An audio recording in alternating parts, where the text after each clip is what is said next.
Gujarat focus ન્યૂઝમાં આપનું હાર્દિક સ્વાગત છે। હું હિરલ। આજના મુખ્ય સમાચાર। આનંદમ પરિવાર અને વડસરના ગ્રામજનો દ્વારા મતદાન જાગૃતિ કાર્યક્રમ આયોજન થયું।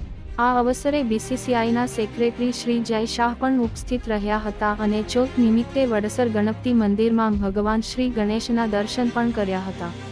લોકસભાની ચૂંટણીમાં હવે ગણતરીના દિવસો બાકી છે, ત્યારે લોકશાહીના આ મહાપર્વમાં વધુને વધુ લોકો પોતાના મતાધિકારનો ઉપયોગ કરે તે માટે મતદાન જાગૃતિના વિવિધ કાર્યક્રમો થકી મતદારોની સહભાગિતા વધે એ સુનિશ્ચિત કરવા જિલ્લા વહીવટીતંત્ર, સેવાભાવી સંસ્થાઓ, જાગૃત નાગરિકો તેમજ અનેક મંદિર ટ્રસ્ટ દ્વારા મતદાન જાગૃતિ અંતર્ગત વિવિધ કાર્યક્રમો કરવામાં આવી રહ્યા છે।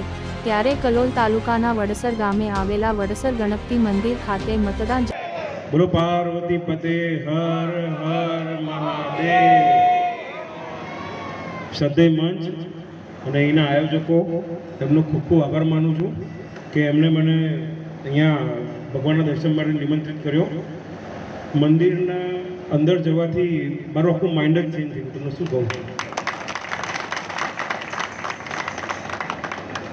માન્ય અમિતભાઈ શાહ સાહેબ પણ અહીંયા આવ્યા હતા, એટલે એમણે કહ્યું કે મારા પરિવારને સાથે ના આવી શક્યા, પણ હું અહીંયા આવી ગયો અને આવતી વખતે એમની જોડે પાછો ફરીથી આવીશ। બીજી તો બહુ લાંબી વાત નહીં કરું। આપ સૌ પણ ભગવાનના ધામમાં આવ્યા છો ને ભગવાનને ભજવા આવ્યા છો, પણ આપ સૌ અનિલ પટેલ, આનંદમ પરિવાર। સર, આજે શું આયોજન હતું?